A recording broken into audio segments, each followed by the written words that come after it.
না, সিগারেট কোন মুসলমান খেতে পারে? সিগারেট হয় টোবাকো প্ল্যান্টস থেকে, তামাক পাতা। ফরিদপুরে চাষ হয় নাকি? হয়। কোন থানায় হয় বেশি? হ্যাঁ, তামাক ক্ষেত যারা দেখছেন কোনো বেড়া লাগানো লাগে? কারণ ছাগলেও মুখ দেয় না। তো যেটা ছাগলে খায় না এটা কোনো মুমিন বান্দা খাইতে পারে? তো খান কেন এগুলো, এই পচা জিনিস? হ্যাঁ, এই পৃথিবীতে বিড়ি আর সিগারেটই একমাত্র খানা যেটা টয়লেটে ঢুকে খাওয়া যায়, তাই না? পৃথিবীতে সিগারেট আর বিড়ি একমাত্র খাবার। রাগ করবেন না যারা খান, রাগ করেন না। আবার একটু কমন সেন্সটা কাজে লাগানোর জন্য, চিন্তার জন্য বলতেছি। এটাই পৃথিবীর একমাত্র খাবার যেই খাবারের গায়ে এই খাবারের বদনাম লেখা থাকে, স্মোকিং কজেস ক্যান্সার। ধূমপান কর্কট রোগের কারণ, ধূমপান স্বাস্থ্যের পক্ষে ক্ষতিকারক, লেখা থাকে না? আচ্ছা ধরেন ফরিদপুরের একটা কোম্পানি নতুন চানাচুর বের করছে, ওই চানাচুরের গায়ে লেখা এই চানাচুর খাওয়ার 1 ঘন্টার মধ্যে বমি শুরু হবে আর ডায়রিয়া হবে। খাবেন? কি কইবেন? তুই খা। দোকানদারে কি কইবেন? তুই খা, তোর বমি হোক, তোর 14 গোষ্ঠীর ডায়রিয়া হোক, আমি টাকা দিয়ে এগুলো কিনবো না, ঠিক কি না? কারণ এই প্রোডাক্টের গায়ে এই প্রোডাক্টের বদনাম লেখা, এটা আমরা কিনবো কেন? কিন্তু সিগারেটের উপরে সিগারেটের বদনাম লেখা থাকার পরেও আমরা খাই, টয়লেটে বসে খাই।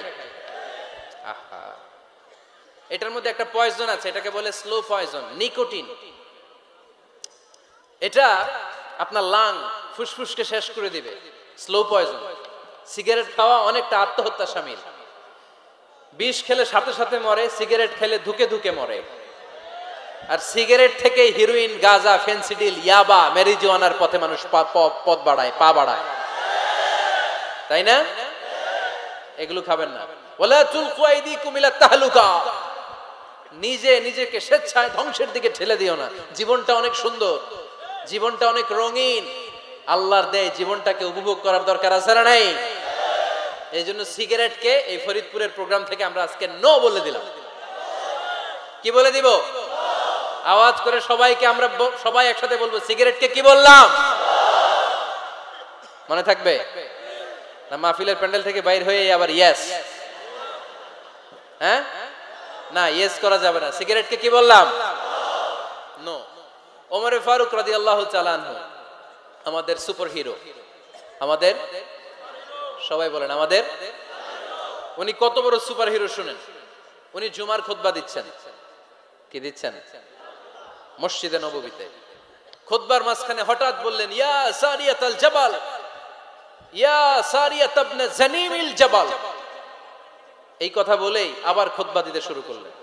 ওনার এই ইয়া সারিয়াত ইবনে জানিমিল জাবালের সাথে আগের কথারও কোনো মিল নাই, পরের কথারও কোনো মিল নাই। জুমার নামাজের পর মুসল্লি সাহাবারা ধরলেন, বললেন, ইয়া আমিরাল মুমিনিন। খুতবার মাঝখানে হঠাৎ করে ইয়া সারিয়াত ইবনে জালিমিল জাবাল বলে আপনি চিৎকার করলেন কেন? আপনার এই বাক্যের সাথে আপনার খুতবার আগের বাক্যের কোনো মিল নাই, আপনার খুতবার পরের বাক্যেরও কোনো মিল নাই। এই কথা আপনি কারে বললেন? কারে উদ্দেশ্য করে বললেন? এই কথার তাৎপর্য কি আমাদেরকে বুঝিয়ে বলেন। ওমরে ফারুক বললেন, আমি যখন খুতবা দিচ্ছি আমি দেখতে পেলাম ওই যে কয়েক মাস আগে আমি আমার মুসলিম সেনাবাহিনী পারস্যে আক্রমণের জন্য পাঠিয়েছি, বর্তমান ইরানের ওই বিশাল এলাকাতে পারস্যে আমি আমার ব্যাটালিয়ন পাঠিয়েছি। আমি হঠাৎ করে দেখতে পেলাম আমার মুসলিম বাহিনীর সেনাপতি যুদ্ধের এক পর্যায়ে তার ডানে আছে উপত্যকা, বায়ে আছে পাহাড়, সে পাহাড়ি রাস্তা ছেড়ে দিয়ে উপত্যকার দিকে যেতে শুরু করেছে। আমি দেখতে পেলাম আমার মুসলিম বাহিনী যদি উপত্যকার দিকে ছুটে বেড়ায়, কাফির মুশরিকরা আমার মুসলিম বাহিনীকে কচুকাটা করে ফেলবে। তাই আমি এখান থেকে তাদেরকে কমান্ড দিয়ে বলেছি, ইয়া সারিয়াতাল জাবাল, উপত্যকার দিকে নয় পাহাড়ের দিকে যাও, তাহলেই তোমাদের বিজয় নিশ্চিত হয়ে যাবে। উপত্যকার দিকে যেও না, ইলাল জাবাল, ইলা সারিয়াতিল জাবাল, পাহাড়ের দিকে ছোট। সাহাবারা অবাক, ঘটনা কি? উনি বসে আছেন মদিনায়, মসজিদে নববীর মিম্বারে দাঁড়িয়ে উনি যদি ইয়া সারিয়াতাল জাবাল বলে, এটা কি ইরানে যাবে নাকি? ও মিয়া, তখনকার সময়ে বর্তমানের মতো মোবাইল ছিল নাকি? ইন্টারনেট ছিল নাকি? কিছু ছিল?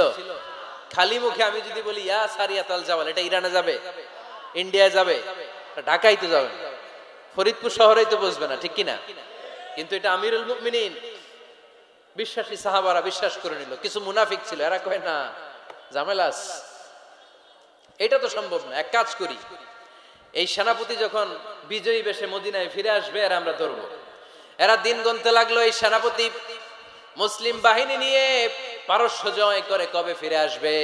এই মুনাফিকের দলগুলো কখনো সেনাবাহিনীকে অভ্যর্থনা জানাতে যেত না, কিন্তু এইবার সবার আগে মদিনার উপকণ্ঠে যে সেনাপতিদেরকে অভ্যর্থনা জানানোর জন্য ফুল নিয়ে রেডি, ফুল নিয়ে দাঁড়ায়। সেনাপতি ঢুকার সাথে সাথে ধরছে, এই সেনাপতি কোত্থেকে আসছে? কয় পারস্য জয় করে আসছে। কয় এমন এমন দিন, জুমার দিন দুপুর বেলা যুদ্ধের মাঝখানে আমিরুল মুমিনিনের কণ্ঠের কোন কথাবার্তা শুনছো নাকি? সেনাপতি অবাক, কয় তোমরা জানলা কেমনে? শুনছি তো।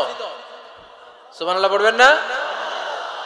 আমরা যুদ্ধে একটা ভয়ঙ্কর অবস্থার মধ্যে ছিলাম, পেছন থেকে শত্রু আমাদেরকে আক্রমণ করতে শুরু করে দিল। ডানে যাব না বায়ে যাব, সামনে যাব নাকি পেছনে যাব, রাস্তা খুঁজে পাচ্ছি না। ডান দিকে ছিল আমাদের উপত্যকার রাস্তা, বাঁ দিকে ছিল পাহাড়ি পথ। আমরা সোজা পথ হবে মনে করে উপত্যকার দিকে ছুটতে আরম্ভ করলাম। হঠাৎ করে আমিরুল মুমিনিনের কণ্ঠ বজ্র কণ্ঠে আমার কানের মধ্যে ভেসে আসলো। আমার মনে হলো আমিরুল মুমিনিন কেমন যেন আমাকে কমান্ড দিচ্ছেন আর বলছেন, ইয়া সারিয়াতাল জাবাল, ডান দিকে উপত্যকার পথে নয়, তাড়াতাড়ি পাহাড়ের দিকে সৈন্যবাহিনী নিয়ে উঠে যাও। পাহাড়ের দিকে, ডানে না। This is wrong track and this is the right track. ওই দিন যদি ওমরে ফারুকের ওই গাইডলাইন, আমিরুল মুমিনিনের কমান্ড যদি আমি না শুনতাম, আজকে বিজয়ের বেশে ফিরতেও পারতাম না, আমাদের চেহারাও তোমরা দেখতে পেতে না। ওমরে ফারুকের ওই কমান্ড, ওই গাইডলাইন অদৃশ্য থেকে শোনার কারণে এই পারস্যের মধ্যে আমাদেরকে সেই যুদ্ধে বিজয় দান করেছে কে? দিস ইজ ওমরে ফারুক, দিস ইজ ওমরে ফারুক।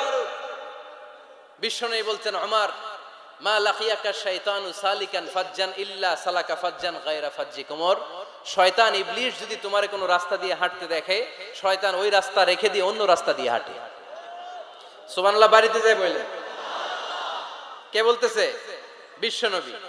কার ব্যাপারে?